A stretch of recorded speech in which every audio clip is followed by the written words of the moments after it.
ago, somebody I know asked me if I could ever have some beeswax, which is fine, and out of curiosity I asked her what she wanted it for, and she said she was going to make some beeswax food wraps, which for some reason I find very difficult to say. And I'll be honest, I've never heard of the things before. So I googled them and found out this whole world of things being wrapped in food, the beeswax food wraps, or wraps as I'm going to call them in future. And they're all very environmental friendly and save the world from the greatest threat it faces, which is not global warming, it's not being hit by a giant asteroid or even Donald Trump being re-elected, but clean food. So I looked into these things, and the thing that struck me was how some people charge stupidly expensive prices for these things, and it's in the sort of Manuka honey area where the whole eco-pound market is being thrashed to within an inch of its life by flogging stuff that really doesn't deserve the prices that people are paying. Now, I am going to possibly do two videos. One is about how I make the things, and the other one is about what I see as the fraudulent prices people are charging for these things, some people. However, the British Association of Beeswax Food Wrap Manufacturers have got an injunction out against me, stopping me from publishing this video because it says the video distorts what the wrap makers are doing and offending a fine tradition of manufacturers in this country. So until my solicitors sue, grab it and run, have sorted out some settlement, I can't do that video, but I can do one about how I make them. And so, what are these things? Well, there we go. A beeswax food wrap, which is a piece of material with wax on it. And what do you use them for? Primarily, people use them for covering molds and Tupperware and that sort of thing. And the idea is these things mould themselves to the pot, whatever it might be, and gives a reasonably airtight seal, allegedly. Small ones, or big ones like this. Now, what are these things made out of? Well, cotton. Primarily, that's the wrap part of it. Now, you may have pieces of cotton around to do these things. I didn't have, so I went to Hobbycraft, and they have rolls of cotton at £4 yard. They've also got these things, which are called fat quarters. No, me neither. But a friend of mine tells me that it's something to do with quilting. Although they're fat quarters, there's actually 5 bits in here, and they're not that fat, they're not even square. But what you do is this sort of nice bracket. So what you need is the cotton fabric, which we've got, and we'll have a look at what we do with them next, and also the wax, and I'll show you how I produce mine.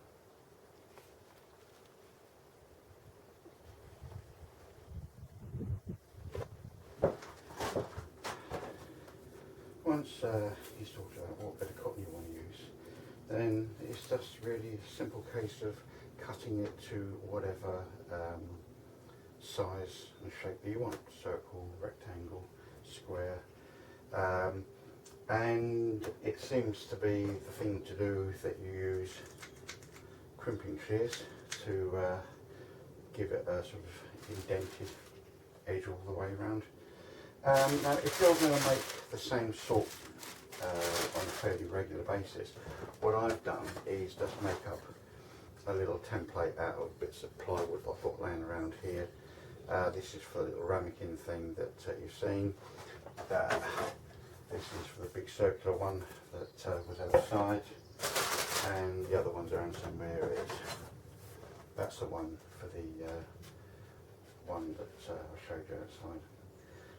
And what I do is I will put on these things how much wax that I use to cover this particular thing. Yeah, it's a fairly sort of straightforward thing to do. The way I did it was really just to cut out some small squares and keep trying with more and more wax until it got to a sort of a consistency that was fairly firm. And then obviously it's proportionate, double the size, double the amount of wax, and so I've written on all of these things how much wax it is that I'm going to need. So that's the wrap side of it, the cotton wrap side of it.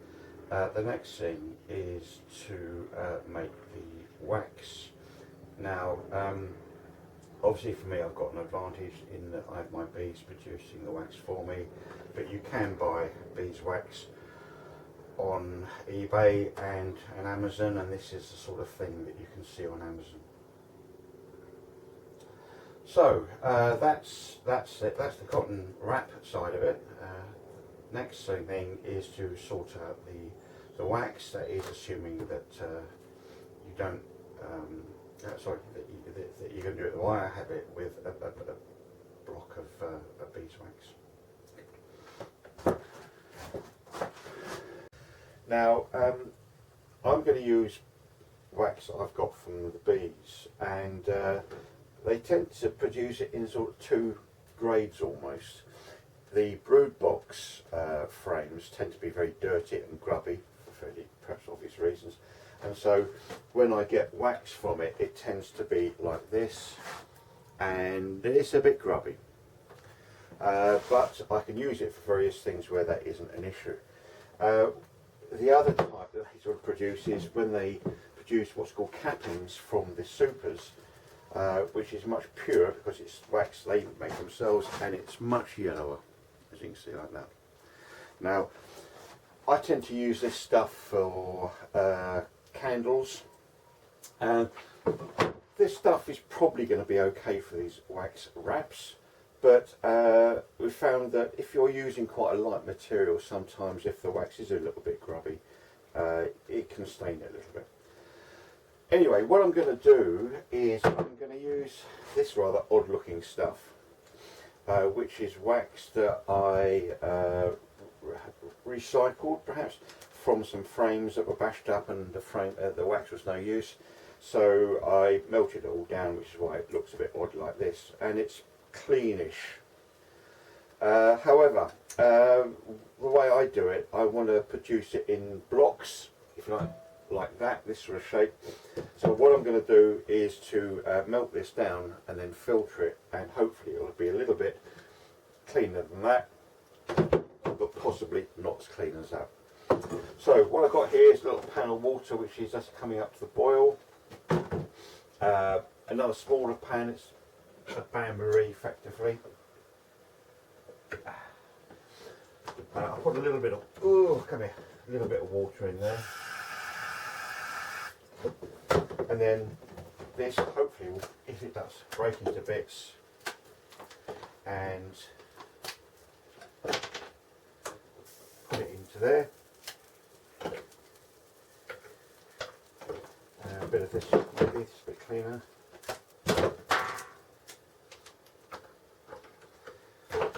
And then just leave that till it melts, and then next stage is to filter it. The wax has now melted, and the next stage is to filter it. And I filter it into these things, which I think are yogurt pots, but they make useful sized blocks for what we want to use the wax for. Now the wax needs to be strained out, and there's a very traditional old-fashioned way that beekeepers do this. and it is to use women's tights. Yeah. So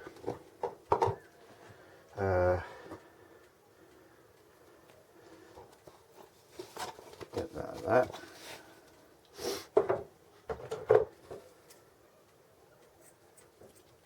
Okay, get that out of the way.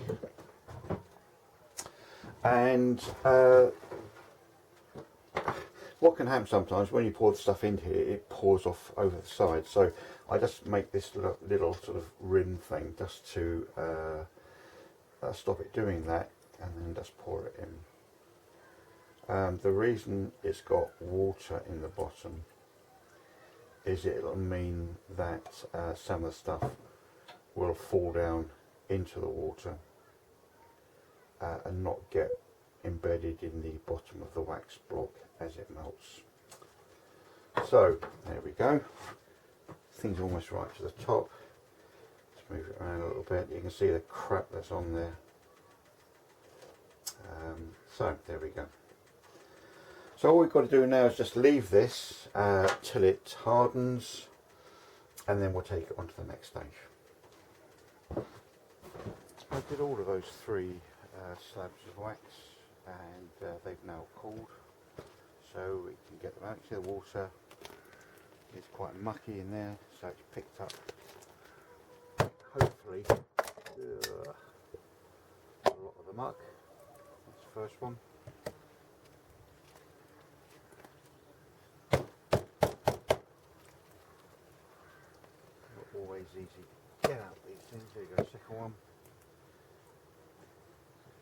Third one, again lots of muck in the water, and out it comes. Now, on the bottom there is still quite a lot of muck, particularly that one, but that is easily got rid of.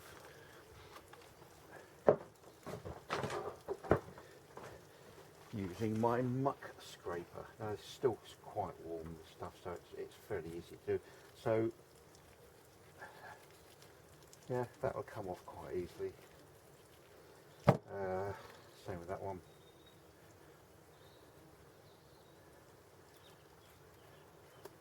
It's a bit easier to do when the block is still a bit warm. It hasn't set absolutely hard. So I can scrape away at these for a while.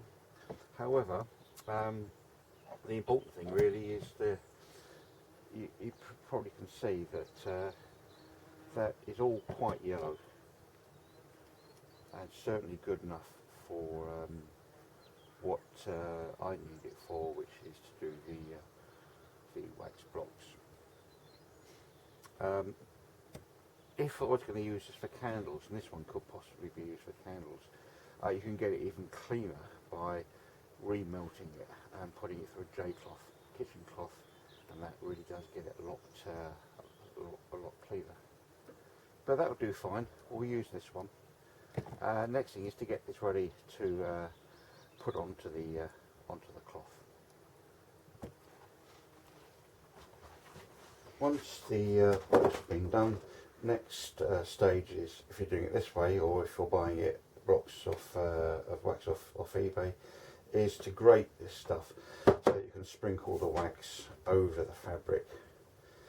Now, quite a few of the websites and YouTube channels show people using this sort of thing, which I think is frankly just too much hard work, and you do have to produce perhaps a surprising amount of wax to do these things. So this is just a pain in the bum, quite frankly.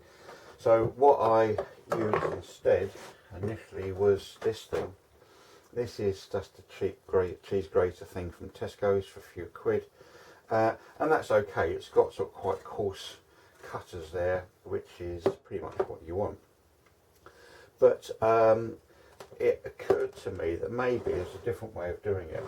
So what I did was I drilled a hole in the block, took a piece of threaded rod, put a couple of nuts on there and glued them in place so they shouldn't move.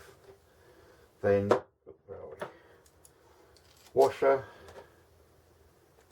put the block on, put another washer on, and then a wing nut. Now the wing nut does have a habit of becoming undone, so perhaps a lock nut might be better, but this thing does okay. I'll just hold this tighter. So let's tighten this thing up.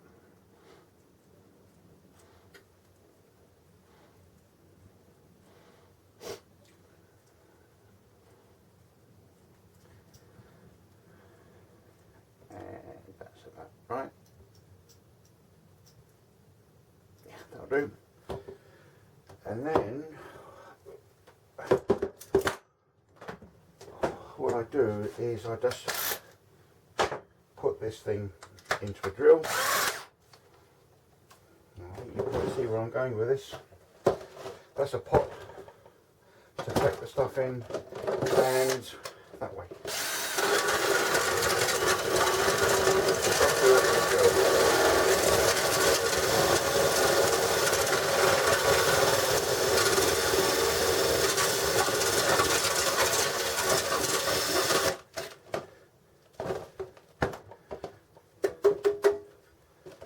And there you go. Very fine wax bits, and that is so much easier doing it that way than with the hand grater. So I'll carry on doing that.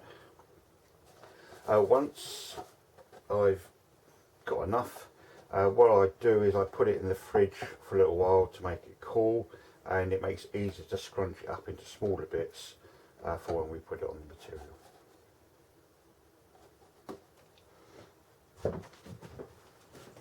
Once you've cut the shape out that you need, this is 23 by 23, you then need to put on the amount of wax that it needs, which is 16 grams.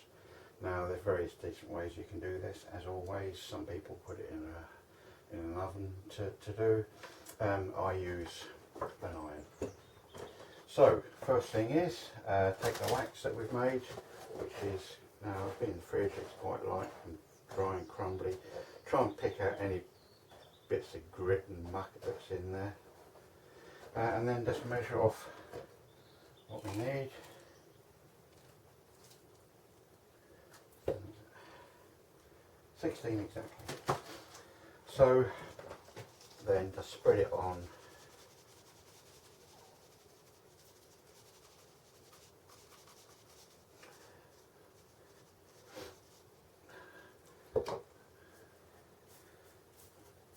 Get it as evenly distributed as you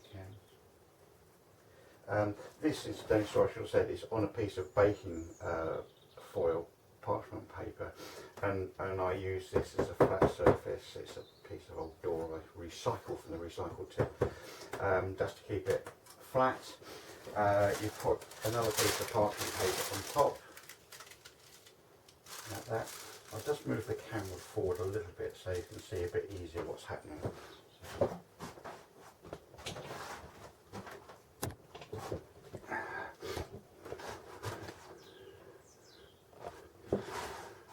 So, iron goes on, and you just hold it on it and it melts. Move it around, you can probably see the fabric now through there, so just have it on a reasonable heat and work away from the middle, because the melted wax then will go into the corners more easily.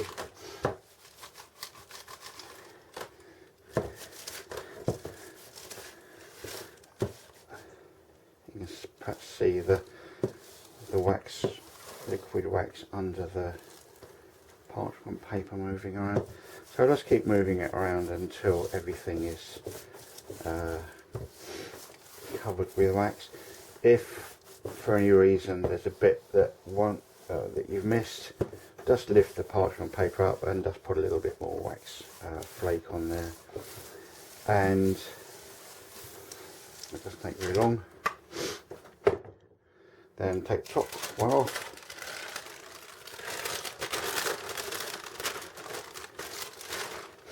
and you have your wax wrap.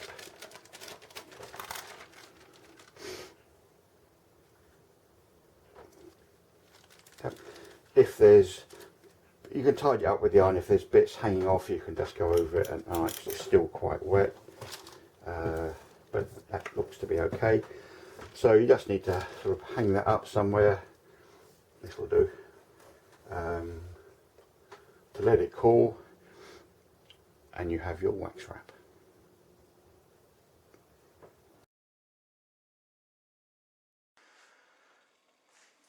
The last thing about these wraps is that quite often they're used for what are called sandwich pouches,